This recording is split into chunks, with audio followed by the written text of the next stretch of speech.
And it's actually remarkable with the rapid growth of Intermast. In just a year, it was valued at £1 million. Yes. How did that happen? Honestly, I always say to people, like, if you ask me how it happened, I can't tell you. I feel like it's God's grace. How can I explain some random person just reaching out to me saying he wants to work with me? How can I explain when we need money to go pay for something, someone just drops money into our bank account? Bro, there was one day we had to pay rent. I was literally crying, bro, because we didn't have the money. And then money drops, 3K in the account. Then someone else comes, drops more money in the account. But I can't tell you like what it is. But one of my mentors, she's a millionaire in London, and she mentors me. She's like, I asked her, how did you become a millionaire? She's like, God's grace. I thought, this woman, you're playing me. You don't want to give me the secret. All right. But I was like, okay, I'm going to follow you. I'm going to follow the words that you say. And literally, like, through everything he's teaching me, like, just having faith.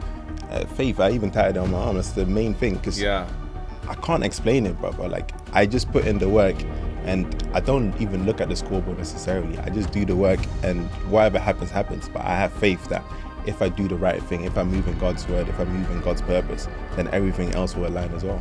Now, let's look at sacrifices that you had to make. Because oftentimes, we look at the success story, and we don't look at the sacrifices. So walk us through the sacrifices you made, especially those ones that no one sees. Yeah, 100%. So I feel like one of the biggest sacrifices I have to make that really hurts me is I had this one best friend that I used to chill with all the time. We always used to say, oh, we're going to be millionaires together, you know. Like, we used to go to the chicken shop back in London. You know, chicken shop is his face. Yeah. Spend like £2, get a burger and a drink, and every Friday we just feel like we're rich, you know. But as I was growing and I realized he wasn't growing, and some bad habits that he had that still kept in place, it's like I had to, you know, detach. Yeah. And many friendships where I had to, you know, and it really hurts. I still speak to them, but it's not the same. You know? I can't relate the same way anymore. And that really hurts me. And also, when I found out my daughter had autism, I really felt like, is it because I'm working too much? Is it because I'm not spending enough time with her? And for me, it was like,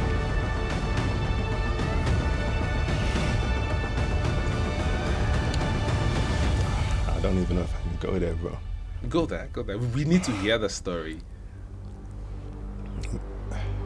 I would spend all of my money just to say, I love you, Dad.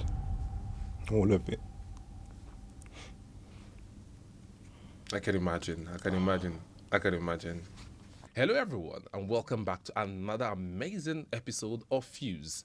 In today's episode, I sit down with Jason Kwao, a visionary leader whose work is reshaping the digital and branding landscape. Jason is a trailblazer in the digital marketing and e-commerce space. As the founder of Intermast, he has built an innovative agency that helps brands scale to seven-figure successes and beyond, particularly through Amazon sales. His work has powered industry giants such as Dermatologica, Elemis, Nails Yard, and he has even partnered with Amazon Ads to drive high-profile global campaigns. JC's journey to success is anything but conventional. Before dropping out of university, he lived with his family in a council house in London, where he experienced the challenges that come with growing up in an underrepresented background. With a relentless drive to rewrite their story, Jason began selling product himself.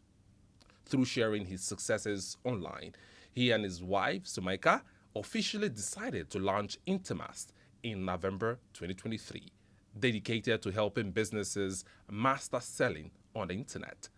In just 12 months, their agency transformed into a £1 million business, growing at an unprecedented rate and reaching global market. Now based in Dubai, Jason and his team continue to scale brands worldwide, operating from one of the most dynamic and entrepreneurship cities in the world. So ladies and gentlemen, welcome Jason to the show.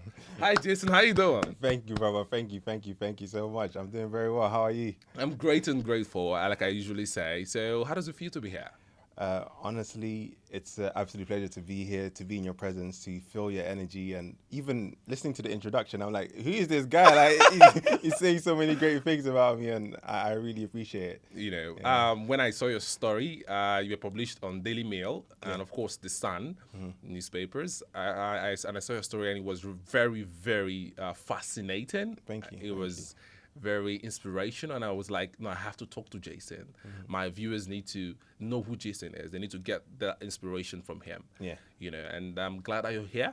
Thank you. And we're going to have a very amazing conversation. Thank you. I can imagine. All right, so take us, to your childhood memories that Yeah. was actually indicative into shaping the man that you are today. Sure. So when I think about my childhood, I was actually born in the Netherlands, in Holland. So we grew up in a council block there as well. And I grew up particularly with my mum because my dad would be in Ghana. He'd be doing business. And, Okay. it's two boys and my brother. We'd all be fighting, we'd be squabbling. All right. But because he was my older brother, like I'd always look to him for inspiration and stuff like that. When I was younger, though, I was very like a risky guy. Like I'll always take risks. I'll break my arm, Okay. But when it came to business and entrepreneurship, I would always leave certain things to my brother because I would be scared, like certain risk, like when it came to money or gambling, like if I'm gonna lose something. Okay. But if it came to like adventure, yeah, then I'll be like, let's go. All right. At school, I remember my parents told me this one story. They said my brother went to school and then they weren't allowing me to go to school. Okay. So I went there. I was like, I want to go to school too. And they said, "You're too small." I was like, look at my penis. It's That's funny. That's funny, though. you should let me in. Okay. I don't know why I did that, but it's just little moments of like having fun, interacting with people, All right. risk taking, connecting with people is so easily. And even when I was with my friends and I play games like, nuts and crosses, I'd always look for like, what is the system that can guarantee that I win every single time? I'd be really obsessed with games and figuring out like, how can I win this game every single time? Amazing. And, when I listen to this story of yours, it's kind of funny growing up because I also have very funny childhood moments, actually. And, growing up in London, how was it for you as a kid, as a black kid?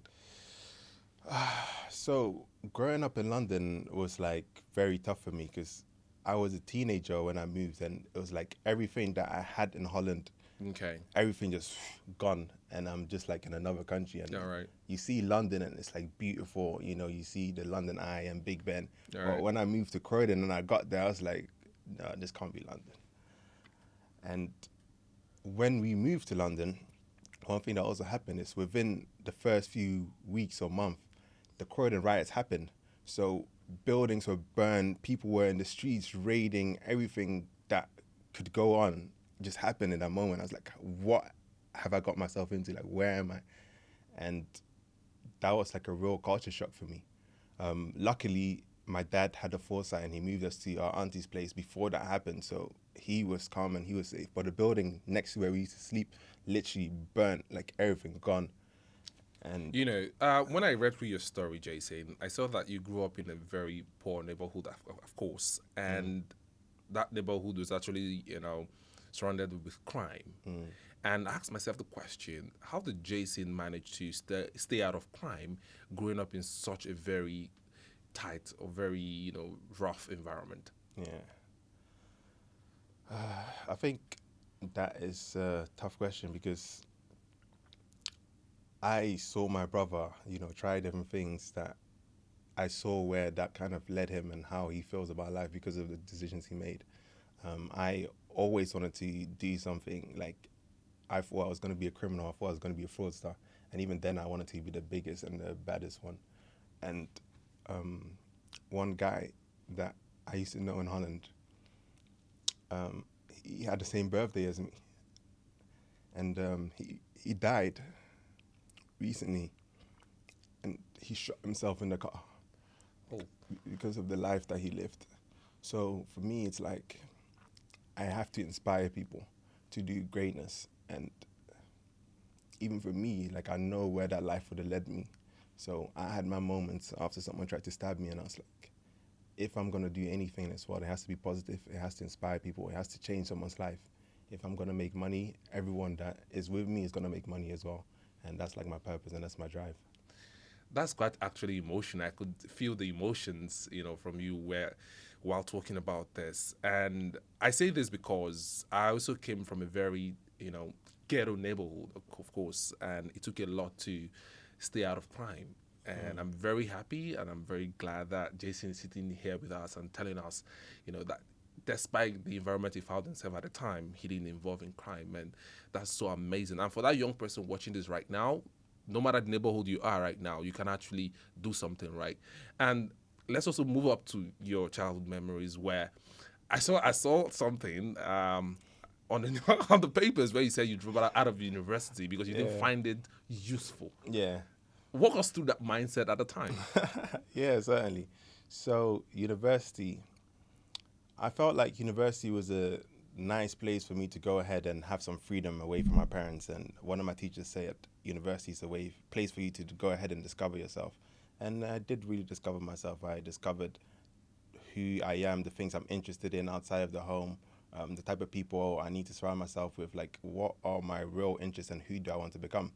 So I was watching videos on YouTube, and Patrick Bet-David was someone who stood out to me from Valuation.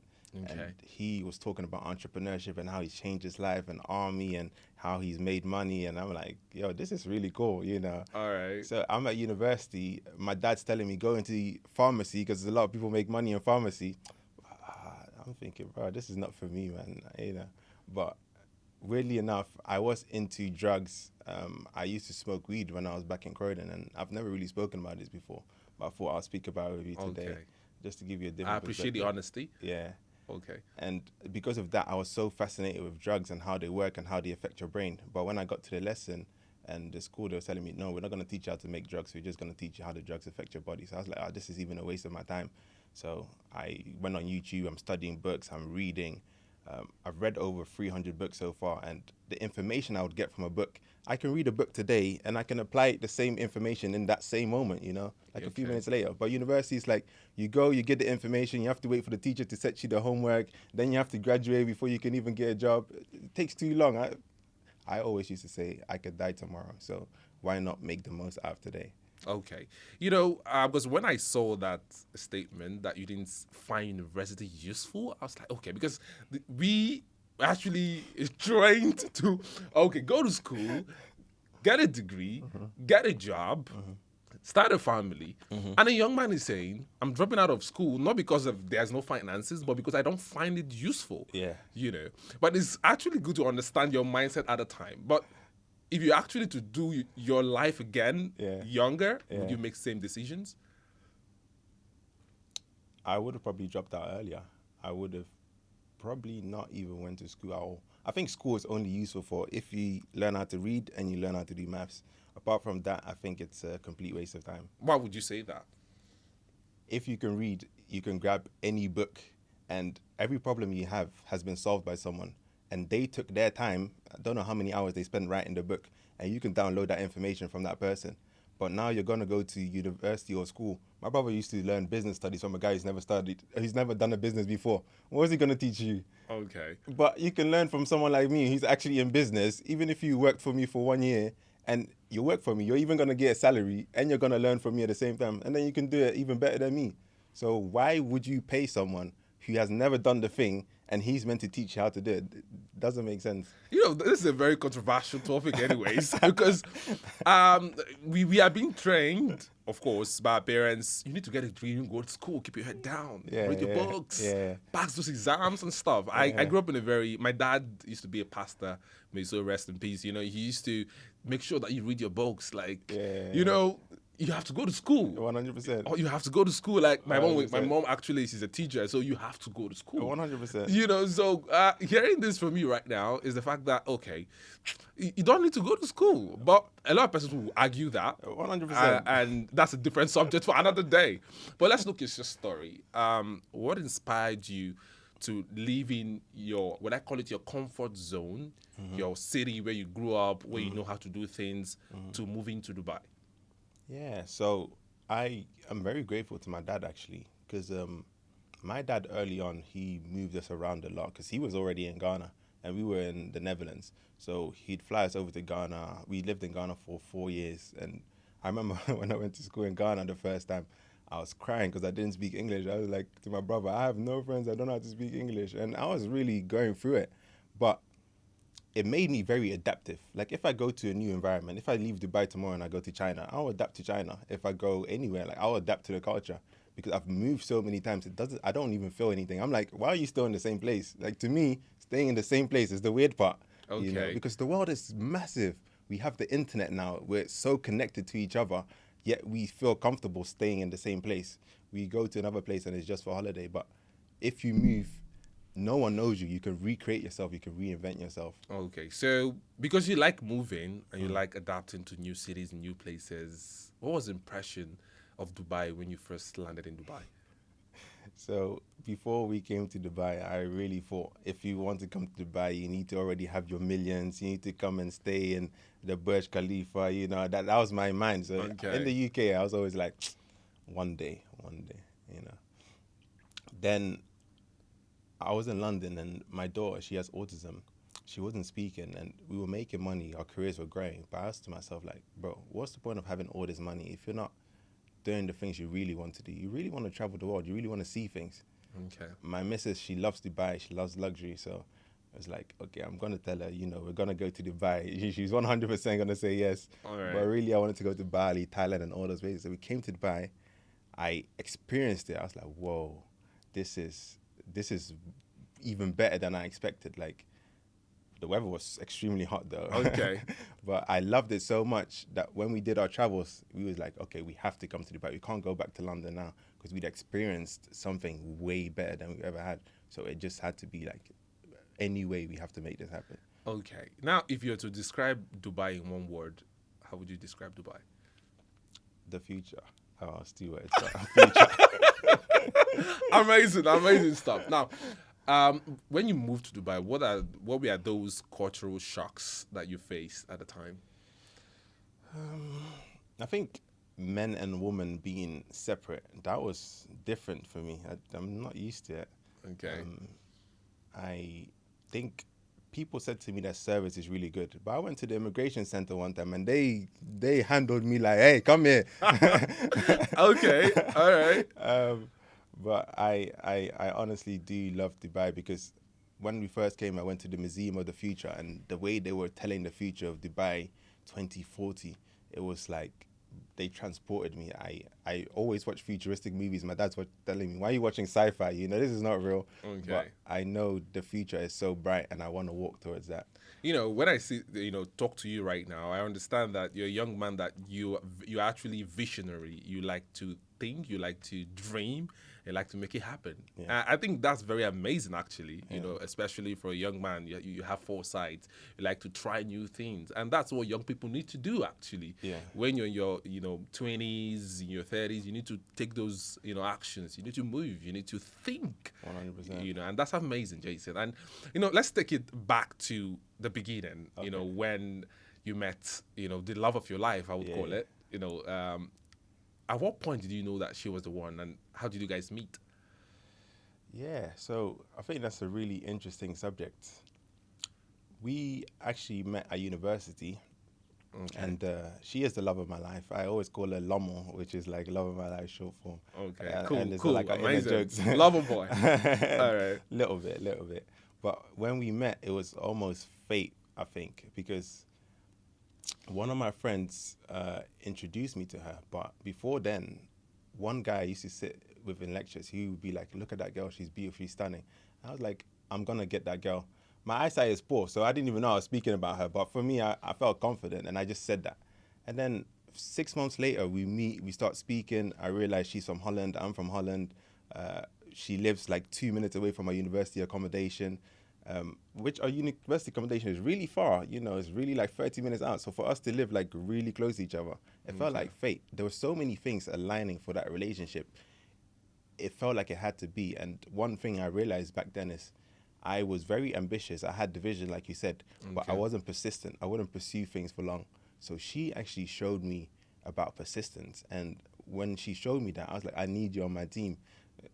back then I was still in my business, man. I wasn't even thinking lover boy, but I was like, I need you in my team. I need you close to me. And then she was teaching me about so many things, to dream even bigger than I was dreaming, even luxury like Dubai and all those things. Like if I give her something, she will make it bigger. She will make it better. You know, it's phenomenal. You know, I was going to ask you the question because when I read through your story, I saw that Tomaika, she plays a very critical and important or significant role in your business and in your growth. And now you're saying that she taught you a lot. So if you could list some of the things that she's taught you in life so far, or in business and in marriage, what would that be? So before, when I used to dream, I would always set like a cap. Like if I really want a Mercedes, I'll go for the BMW because it's a little bit cheaper than the Mercedes, you know. Okay. If I wanted to accomplish anything, I would limit myself. And she was always like, why would you limit yourself? Go for the best of the best. And even if it takes more work, even if it's harder, go for the absolute best that you can achieve and what you can attain. And when it comes to life and business in general, I used to do business before I met her, but she taught me about persistence. So when I said I would have failings in business, like when I was launching my first product on Amazon for sale, I failed and I spent like 3 months figuring this one thing out and it didn't work. And I was ready to quit because that's what I usually do. That's my usual pattern. But she printed this quote on the wall. She said, every failure, every setback brings with it an equal or greater opportunity. So I wrote the day of the setback and I wrote it and I posted it on my wall. And then I kept working. 1 month I found a product. Then I launched the product. Then it was making 3K. Then I was making 6K. Then I was making 10K. So then I wrote the date, as to when the comeback actually came. Okay. So for me, because of the persistence and everything she taught me, I know that even if we're going through bad times now, it's not going to last. The opportunity that's going to come is even going to be greater. And it's like a deep installed lesson. Amazing. And I would ask you this question. If you could describe your wife, Somaika, in one word, Yeah. what would that be? One word. Last stuff? I would say a goddess.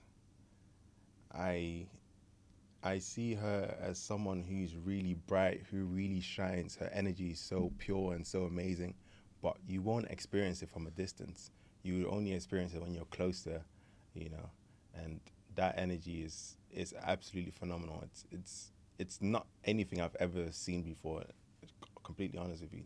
Amazing stuff. And it feels good, when a man finally found, the love of his life, somebody that, they could actually connect with, they could share their dreams, their vision with, and somebody that could actually, inspire you to do more. Listening to you talk about the fact that when you failed, she told you, don't quit. You're used to quitting. Get up. You can do this.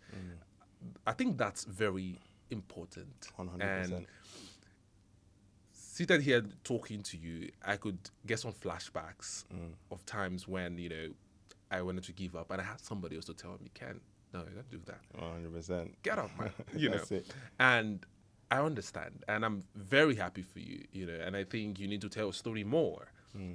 Because we live in a generation where we are beginning to see this disconnect in terms of, you don't need to get married, you don't need to connect with someone. As a man, you need to be liberated. Not being married is freedom, some persons would say. So we need to start understanding that you need to find your person, actually. Yeah. And when you find your person, things get a lot better. Yeah. But let's look at, how you were able to build this amazing business with your wife. Yeah. So talk us through how you guys launched, Intermast in November, 2023. Yeah. So we actually used to work with people, an agency, where they had clients and they used to help them sell and grow on Amazon. So we're basically like entrepreneurs. But as we left that, there were a few clients that wanted to work with us, and we thought, okay, you know what, let's work with them. Why not? And as we're doing this, people keep reaching out to us more. They want to work with us. Some people reaching out to us from all over the place. So the opportunity is just there. It's ripe. It's for the plucking.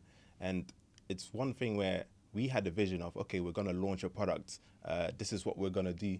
But as we're seeing the opportunity and realizing the opportunity and the size of the opportunity, we're like, wait, so this business, we have to put in all of our capital. We have to put in a lot of our money. And this business is basically we put in our time and people give us their money and then we help them make more money. It makes more sense to, invest our time at the moment because now we're moving country, we're having a new child. There's so many different things going on. If we invest all of our capital, we're going to go broke, which at some point we were actually going broke. Like there were times where we was really struggling financial wise. Money went to zero, going into debt because everything is new, everything is foreign. In hindsight, there's so many things that I wish we knew beforehand, but I think it all worked out in God's purpose because now it's forced us to grow. We're posting more online, we're telling our story more online. People are reaching out, they're telling us, hey, I read your story here, I want to work with you. Hey, I read your story here, I want to work with you. Even us being on this podcast, I never imagined something like this would happen, but things are just moving so fast and growing so fast. Honestly, by God's grace. To be very honest, when you and your wife wanted to, launch Intermast at the time, what was the mindset like, and what did you guys want to achieve with the company at the time? Yeah. So for me, Intermast has been a dream of mine for a very long time. So Intermast, what it actually stands for is Internet Mastery. So amazing. Okay. We want to master the internet and give people the opportunity to make money from the internet because it's such a massive opportunity. I used to be delivering pizzas before, and my dream was I need to make money online because I can see people doing it and they're living a good life. Okay. Right now I'm making money, but I'm sitting here, I'm speaking to you, All right. Whereas at pizza, I'll be on the motorbike, raining, snow, everything. And there's a way to make money that you can be serving people, you could be having fun, and you could be doing so many different things. So the vision for Intermast for me, it's I want to help the world, but I also want to sharpen my skills because the only way I can help people is by me helping myself, sharpening myself, learning every day, reading every day. And through that commitment, I can serve other people the best way. Amazing stuff. And it's actually remarkable with the rapid growth of Intermast. In just a year, it was valued at £1 million. Yes. How did that happen? Honestly, I always say to people, like, if you ask me how it happened, I can't tell you. I feel like it's God's grace. How can I explain some random person just reaching out to me saying he wants to work with me? How can I explain when we need money to go pay for something, someone just drops money into our bank account? Bro, there was one day we had to pay rent. I was literally crying, bro, because we didn't have the money. And then money drops, 3K in the account. Then someone else comes, drops more money in the account. But I can't tell you like what it is. But one of my mentors, she's a millionaire in London. And she mentors me. She's like, I asked her, how did you become a millionaire? She's like, God's grace. I thought, this woman, you're playing me. You don't want to give me the secret. All right. But I was like, okay, I'm going to follow you. I'm going to follow the words that you say. And literally, like, through everything he's teaching me, like, just having faith. Faith, I even tatted it on my arm. That's the main thing. Because I can't explain it, brother. Like, I just put in the work. And I don't even look at the scoreboard necessarily. I just do the work. And whatever happens, happens. But I have faith that if I do the right thing, if I move in God's word, if I move in God's purpose, then everything else will align as well. Amazing. And if you, because I noticed that online you actually try to, motivate young people, share your stories and stuff. And if you could talk to that young person right now watching this show, that entrepreneur that's beginning their journey, what are those key values you think that they must have or they must actually imbibe or they must actually do to progress in this entrepreneurship journey? Sure. So I want to speak to a few specific people that come to mind. So the first one is sometimes people reach out to me and they ask me for money. And what I've realized is people ask for money, but people who really want to grow and really want to change their life, they ask for opportunity, they ask for knowledge, because if you ask for money, you're going to get the money once and then the money is gone. And the next time you're going to come for the money again. But if you ask for opportunity and you ask for knowledge, now the money is going to come continuously. Now you have the knowledge to go make the money for yourself. So a lot of people focus on money and money alone, but I feel like money is a trap. Don't look at the money. The money will come as long as you're doing the right things. And then another piece of advice for someone who wants to go into entrepreneurship is the road is scary. You don't know what lies ahead of you, but if you can see one step ahead of you, take that one step. As you're taking that one step, you're going to see the next step. Okay. It's like a car when driving in the night, the flashlight. You know, Okay. you can't see the whole road, but as you're driving, more of the road unlocks. You see more of what's in front of you and ahead of you. So take that one step. It's going to be scary because you're moving in the dark, but if you have faith and you believe and you have a vision, surely you will get there. And then lastly, I would also say surround yourself with the right people, because for me, I've said I don't think I could have done this without my wife, honestly. I think she's taught me so many things. She's shown me so many things. She sharpened me when I was weak. I've helped her when she was weak. And naturally on this journey, if you're doing entrepreneurship like properly, bro, it's gonna be hard. Nipsey Hussle, one of my favorite artists, he said, prepare to fight with Mike Tyson is that level of fight, because you want to do something great. You want to do something phenomenal. Not a lot of people do this. So you have to be willing to fight a good fight. You know, you need to be willing to get bloody. You need to be willing to put in whatever it takes in order to win. So, yeah, be ready to fight a good fight. Amazing. And these are very good, wisdom and knowledge that you're sharing today on the show. And I hope you're watching this, you're taking notes, because this is a young man. Jason is a young man, that grew up in a very poor neighborhood, but he didn't let his environment at the time dictate his life for him. He took action.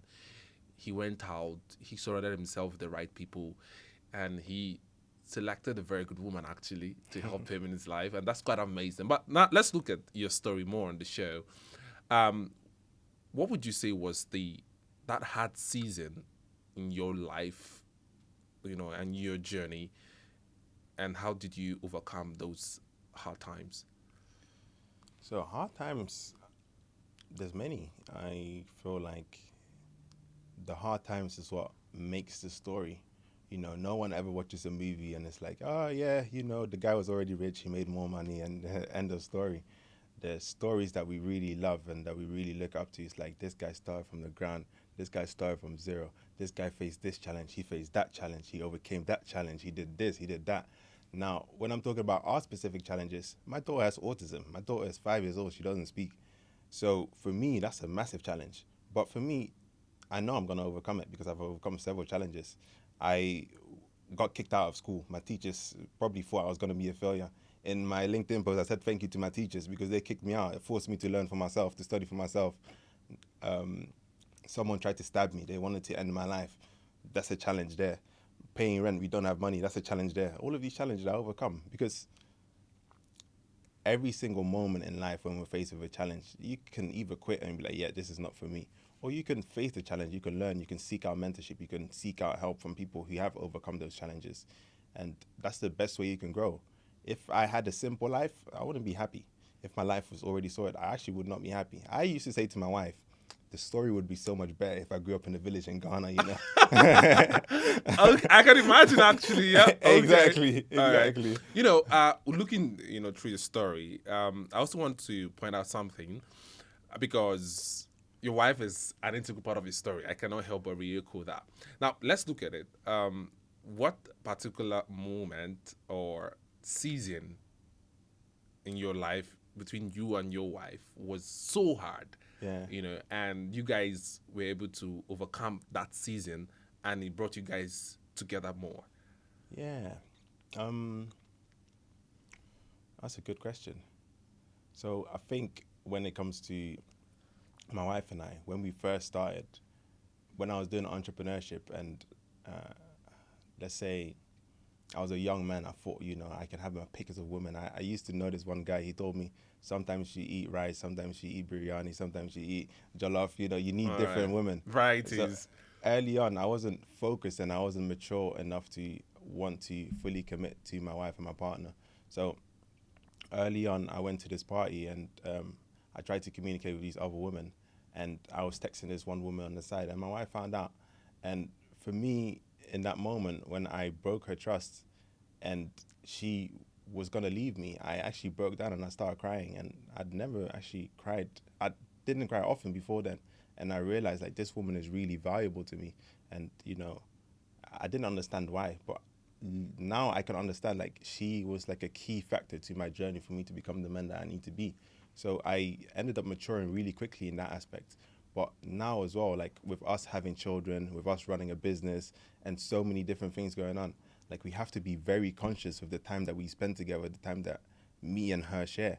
Like it's very easy for me to wake up in the morning and go do some work and all the way through to the night. But we're very conscious on the time that we spend together. We make sure we read together. We make sure we spend time with the kids, and we do these fun things together as a family. Amazing, amazing. You know, Jason, anytime you open your mouth to talk and you talk about your story, I feel inspired again and again and again and again. Glad to hear that. Because I could relate with it, very honest. And anybody watching this, especially for young people, the younger guys in the streets of Africa, Ghana, Nigeria, you know, Cameroon, even in the streets in UK, the black kids there, I know how hard it is, you know, to come out of that place. And we are sitting here today to talk about your story and how you're able to get out, how you're able to fix your life. And trust me, that's we can sit here and make it look like it's easy. It's not. Yeah, nah.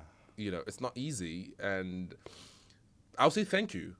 All right, you deserve a thank you, because as a black kid, it takes a lot to get out and do something, especially when you're not coming from money. You know, it takes a lot. You're not some trust fund kid. You know, so it takes a lot to come out and make a difference, inspire young people. And I'll say thank you again, man. Thank you. I You know, appreciate it. and while we look at your story today, let's focus a little bit on your entrepreneurship journey. You've spoken about, you know, what you think any upcoming entrepreneur need to know, but let's look at one difficult moment in your entrepreneurship journey that you felt that this was going to break me, but it didn't break you, rather it made you. Sure. So, entrepreneurship is something that I was really interested in for a very long time from university. As soon as I found out about this term entrepreneur, I was like, I need to do this. Okay. And I tried it. I remember I used to work at the tills at checkout at Asda. And back then I used to think, okay, they're going to replace me soon because they're going to have automatic checkouts, AI, all of those things. Yeah. And as I'm walking and I'm going home, this one guy is handing out leaflets and he's like, you know what, if you can help me sell these properties, I will give you a percentage, I'll give you a cut. And to me, it's like, I'm at university. You're telling me all these students around here, I just need to find you a few people you're going to pay me money? I was like, give me all the leaflets. Okay. All right. So okay. I'm taking all these leaflets and now I'm putting things into practice. I'm learning about marketing. I didn't even know it was marketing back then. And then I'll dress up, I'll dress nicely, I'll go stand in the center, I'll be handing out the leaflets. And I'm making mistakes very early on because the leaflet has the guy's number on it. So if people want to contact me, how does he know that I gave, the leads? Okay. I'm like, okay, now I need to take people's numbers, I'm getting their numbers, I'm texting them. But after I made the money from that, I realized, oh, now the work is finished. I quit my job. I thought this is going to make me rich. But I realized, okay, I need something that could constantly bring me opportunities. So that's like my first failure where I was like, oh, I did something wrong. Maybe I need to go back to get a job. And I had many of those moments where I then went back to go get a job, but I'd always be unfulfilled in my job and in my work because there are some key skills in entrepreneurship that you really need to learn before, you can really call yourself an entrepreneur. You can go ahead and do it on your own. It's very difficult. But if you work under someone who is an entrepreneur, you can learn very fast and very quickly. And that's like my biggest recommendation if you work under an entrepreneur, even for a year. Mentorship. Even if it's not mentorship, apprenticeship. Okay. Just like spend time with them, understand how they think, understand how their brain works. Like I tell you, don't go to school. That's the craziest thing you would have ever heard, because your parents will tell you go to school and do this and do that. But I'm telling you the opposite. People think differently and you have to download their thinking in a way and install that software into your body. Because failure for me now, it's almost normal. Like if I launch something new, I expect it to fail. But in that failure, what am I going to do? Am I going to quit or am I going to find a solution? So it's always finding that solution, finding someone who's done it before. If I want to launch a podcast, I'm going to come to you. I'm going to ask you, what are the struggles? What have you faced? Okay. What do I need to be prepared for? Yeah. And then I'm going to go through it and I'll be like, he told me about this. But now I need to go seek him out more because now maybe let me see if he knows how to fix it as well. Amazing. And let's look at sacrifices that you had to make, because oftentimes we look at the success story and we don't look at the sacrifices, Yeah. So walk us through the sacrifices you made, especially those ones that no one sees. Yeah, 100%. So I feel like one of the biggest sacrifices I had to make that really hurts me each time is I had this one best friend I used to chill with all the time, and we always used to say, "Oh, we're gonna be millionaires together," you know. Like we used to go to the chicken shop back in London. You know, chicken shop is a space. You Yeah. spend like £2, get a burger and a drink, and every Friday we just feel like we're rich, you know. But as I was growing and I realized he wasn't growing, and some bad habits that he had that I still kept in place, it's like I had to, like, Detach. yeah, and many friendships where I had to, you know, and it really hurts. I still speak to them, but it's not the same, you know. Like we can't relate the same way anymore, and that really hurts me. And also, when I found out my daughter had autism, I really felt like, is it because I'm working too much? Is it because I'm not spending enough time with her? And like, for me, it was like,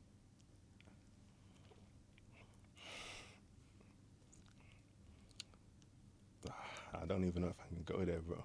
Go there, go there. We need to hear the story. I would spend all of my money just to hear her say, "I love you, Dad." All of it. I can imagine. I can imagine. I can imagine. And please get us something, please. I can imagine, and I know it's hard. It's so hard, but you know, it's gonna get better. 100%. And No doubt. I'll take a cue from your belief system, faith. Yeah, You're a strong believer, and it's 100%. gonna happen. She's gonna talk, 100%. and you work so hard to give her a better life, and it's gonna get better. I know it's gonna get better. It's just a matter of time. So, yeah, it's just learning, educating myself, finding out people who've done it better than I have, and just copying the blueprint. Everything is just copying the blueprint. I don't have to be original. As long as I copy the blueprint, it's work for someone, and I can copy it. That's what I need to do. Sometimes I'll adapt a bit. So, you and your wife, finding out that your kid had autism at the time, how did it affect the marriage, and how have you guys been able to live together and keep thriving? Because we have lots of people also watching this, also going through the same thing, Yeah. and the fact that you are a strong believer, and you keep doing what you're doing, showing up every day, Yeah. they will take a cue from your story and do something differently. What would you say? So, in terms of her having autism and how it really affected us, I would say, as parents, educating yourselves and understanding what is really going on is really key. Because before, when I was busy working, I thought, oh, maybe with time she will learn how to speak. But now I realize, okay, it's autism. I'm studying more about autism. I'm learning as much about autism as possible. I'm like an autism expert. Someone can come to me and tell me, this, that. But I will now have the ability to question them. Like, do you really know what you're talking about? Where did you get this knowledge from? How have you applied it? What results have you got? So education is really important, because I honestly, before I did all of the knowledge and the research, I was ashamed to say my daughter has autism and my daughter doesn't speak. But because I understand it, I feel like it's my duty to now talk about autism and make the world a better place regarding autism. And yeah, it's the work that me and my wife are doing together, just to make sure we make the world a better place for our daughter. And to be very honest, thank you for that. That's a very good insight to share. And I also say this, like I usually say on the show, when we bring, people of impact on the show to share their, unfiltered story, it's because we want you to take a cue from them, want you to learn, want you to be inspired and motivated. And I hope you're actually getting all the information you need today. But let's look at, your journey so far. What's the lesson you would say your journey has taught you so far in life? Honestly, when I look at everything that we have accomplished, I think there's two lessons. I never used to like history, but I paid a lot of attention to my history. I want to even learn more about my history. My grandmother, great grandmother, used to be a queen in Ghana in Africa, and she had massive amount of wealth. She died, and then my dad grew up in a village, so he had to fight for himself to make things happen. He had to drop out of school as well, and he started selling baskets. My first product I sold was a basket. Okay. So history repeats itself. There's so many lessons in the history, and my dad did all of that from the village, then went to Nigeria, got deported from Nigeria, then went to the Netherlands? No, actually Germany first. Okay. Then the Netherlands. Then he met my mom, and my mom as well. Her dad was an entrepreneur. He was like one of the richest people in the city. He died, and my mom had to go through poverty as well. So Okay. the wealth was already in the family, and I just had to tap into it. Sometimes I even feel like I speak to my granddad. Like I can feel his presence. Like when I have a big business success, it's like he's speaking to me. It's like, yeah, bro, like of course she was gonna do this, And I wouldn't know that if I didn't know the history. Amazing. Sometimes, and that's what young people need to know, we shy away from our roots, but I think if we need to reflect, we need to do some digging, we need to understand where you're coming from, your roots, and I think that's going to shape your mindset, because if you know where you're coming from and if you know the genes you're carrying, it's going to shape you. 100%. I think that's what young people need to understand. And talking to you now, Jason, I want to know, with what you've gone through in life, what matters to you and what doesn't at this time? So I think when I first started, money was like the most important thing for me. But now that, there's money in the bank account, it's like, what is next? And I realized the purest things in life are emotions, love, faith, having even a family that you can love and you can spend time with. Those currencies, being creative, creating something out of nothing, it's more so intangible things, But at the same time, I also realized that, okay, I've been able to do this for myself, but it's not a selfish game. How many other people can I help replicate this story with? How many other millionaires can we create? How can we empower Africa? How can we, if something is going on in Africa, how many politicians can we reach out to that we have influence and we can be like, hey, let's go do this, let's go do that. It's not every day on the street just protesting with cardboard. It's like, what real power and what real influence can we generate in order to make some real changes in people's lives? Amazing. And I think because when we get money, because every young person, I want to make money, I want to get money, I want to get the bag, and finally you get the bag. I've spoken to people that will tell me, Ken, right now, money doesn't matter to me no more. 10 years back it was. But now I got the money now. I have the luxurious car. I have this. But family matters. Connections matter.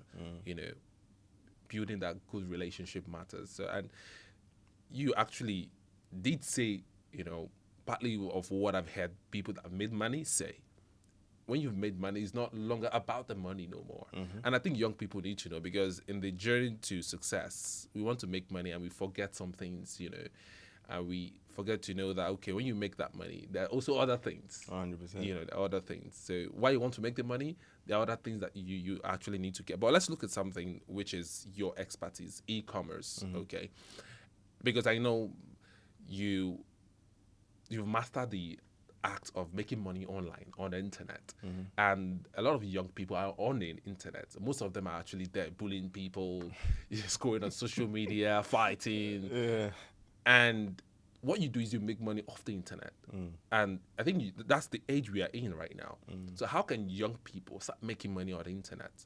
Yeah. From your view as an expert in the field. So I'm going to go a little bit off topic and share one lesson that it's been very important and very vital for me. It's 4 pillars, actually. So number 1 is your skill set. Like, what skills can you bring to the market? If someone comes to me and they say they want the job, sure, I can give you a job. But what skills do you have? Are you good at cleaning? Are you going to be a cleaner? Because some people say they want to be a cleaner, but their cleaning skills are not good, Okay. You want to be a videographer? Show me your portfolio. What videos have you made? You want to be an editor? I need an editor. What? Show me your work. Show me your portfolio. You need to be able to invest in yourself, invest in your skill set, invest in what makes you a unique person. Then, secondly, as well, there's the health. So your health, if you're sick and you're in bed, what are you gonna do? Can you still make money? You should invest in your health. A lot of old people, they got money, but they will trade all their money for their health. And health is really vital. But when you're young, you're like, I need to change the bag, and you completely neglect the health. Then there's also your network. For example, social media now. If you have followers and you can make something happen, if I want to launch something and you got 10,000 followers and you're a micro influencer, bro, I will send you the product, I'll send you money, use that influence to do something for me. And if you have these three pillars, even if you don't focus on the money is going to follow, because now you've built yourself to a person who's a high value person. You can make things happen for someone. You can add value to the marketplace, and then the money will naturally come through that process as well. Amazing. And these are very good, knowledge that you just shared, which is good, especially because we live in the age of internet. But I did a little research, and I found out a lot of young people, they don't even make money. They don't make money online. They just waste their time online, on Instagram, TikTok. But you could actually make money online, and that's what you do. And the person watching this can actually know that, okay, you have to get those skill sets that you need to start making money, and you can harness the internet. I believe we have been groomed to do the 9 to 5, and, 9 to 5, but I think the world is changing now. And talking about the world changing, we have AI now. What do you think the mindset is like now with the innovation and with the presence of AI, especially in your field? Yeah. So AI is a massive opportunity. I believe the opportunity is so big and so vast. When the changes happen, it's almost like sweeping the rug under someone's feet. Okay. Someone could have been doing business for 5-10 years, but because you now have AI under your team, you can do what it took them 10 years to do. You can do that in 1 year. You could maybe even do it in 1 month. So it's about how can you leverage AI more. And there's one tool that I like to use called Opus that, it clips the videos for you, which everyone pretty much uses. But before, if you record a video, you have to go through it yourself and chop and figure out which areas are best. But now you just put it through the tool, you go have a little sip of coffee, tea, you come back, everything is chopped. It tells you this one is the most viral, likely to go viral, etc., etc. Okay. And even in the Amazon space, in every single business, AI is really going to be revolutionizing the game. And it's, for me right now, I think even if I don't study AI and I learn or hire someone who knows about AI, my opportunity, everything that I've built I could be one of the people that the rug is swept underneath my feet. So it's a massive opportunity, but you have to know how to leverage it. You have to know how to harness it. Amazing, because the AI topic, it's widely talked about, and everybody's saying it's going to take away people's jobs and all of that. But it's good to hear your perspective on it. It makes it work better. It makes it easier. Amazing stuff. But as we look to wrap up, what's that lesson you feel like anybody watching this right now should take away from your story? Yeah. So one lesson I would say to every single person is, when we was talking about the education part, the word education means educo. It's I believe a Latin word. Okay. And it means to draw out. God has already given you all the talent that you have, or all the talent that you need to be successful in life. You're already a successful person. How many sperms came out? Something, million, billion, trillion. I don't know the exact number. You were the one that won. You have something special. That's why you won. You need to find out what that thing is that makes you special. There's so many people on this earth, 7 billion. There's one person unique. Like my brother Ken, I've never met anyone like you before. Do you know what I mean? All right. There's something special about you. You need to draw it out. Educate yourself. Educo, that's the real meaning of to be an educated person, to study the things that interest you, to bring out everything that God has given you, to die empty. By the time you die, it's like, yes, it's settled. For me, when I really do what I do and I'm having fun and I'm loving life, if I died in that moment, I actually be like, yeah, I lived a great life. I've been able to travel many places in the world. I was born in the Netherlands. I was born in Croydon. I'm meant to be, I don't know, doing drugs, selling drugs, being in prison or something. I read books. I've read over 300 books. When I think about people who are more successful than me, Timothy Army, when I think about him, I think this guy has read more books than me. He's more educated than me.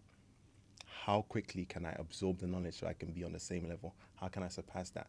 It's all by reading book, all by educating myself, all by surrounding myself with successful people. Amazing. Well said, Jason. And it's been an amazing time today, and very emotional as well. And thank you so much for, sharing your story and views. And I know everyone that's going to watch this is going to see this today, next year, 5 years from now, is still going to draw that inspiration from your story. Your story is truly remarkable. And send me thank you to your wife, actually. Thank you. For being beside this young man and for being there for you and for making you become who you are today. Because, our parents used to tell us, especially my mom, she used to tell me that, Ken, if you want to get to that height where you would want to be, you need a good woman beside you. And it is fair to say that, okay, Jason got to where he wants to be and is becoming the man he wants to be because he has somebody right beside him.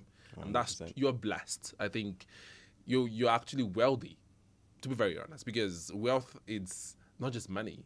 You have family, you have love, and money cannot buy that, 100%. And so you're one of the wealthiest men on earth, I would say. Thank you, my brother. I would say that, and that's truly remarkable. So your final words on the show before we wrap up. Yeah, I would say, focus on the emotions in life, love, love everyone, like as if they're your brother, as if they're your sister, as if they're yourself, have faith. A lot of people live in fear. The opposite of fear is faith, but fear is very natural to you. Your body wants to keep you safe, but if you lean more into that faith, what you would do is absolutely phenomenal. And then I would say this as a tip to myself as well. Yes, you want to get some money, but also focus on your health, because I chased money and I let go of my health, but my health is one of the biggest factors to who I can be, who I want to be. When I eat good, I feel good, I present myself better. And when people even look at you and you're healthy and you're fit, it sends a certain message, so. Amazing. Thank you so much, Jason, for coming on the show. It's an amazing time. I could sit here and talk to you for like 2 hours, but we have to go, That's it on today's episode of Fuse with Ken. Trust you had an amazing time because the story was real, it was raw, it was emotional. And to anyone who actually comes from an underrepresented background, don't be defined by your circumstances. Have a clear vision, stay focused, and walk through every challenge relentlessly. Where you start does not determine where you finish. Your determination and actions do. If you enjoyed today's conversation and what we do here, kindly subscribe and share and leave a comment, as support is really appreciated. Thank you. Bye. Thank you.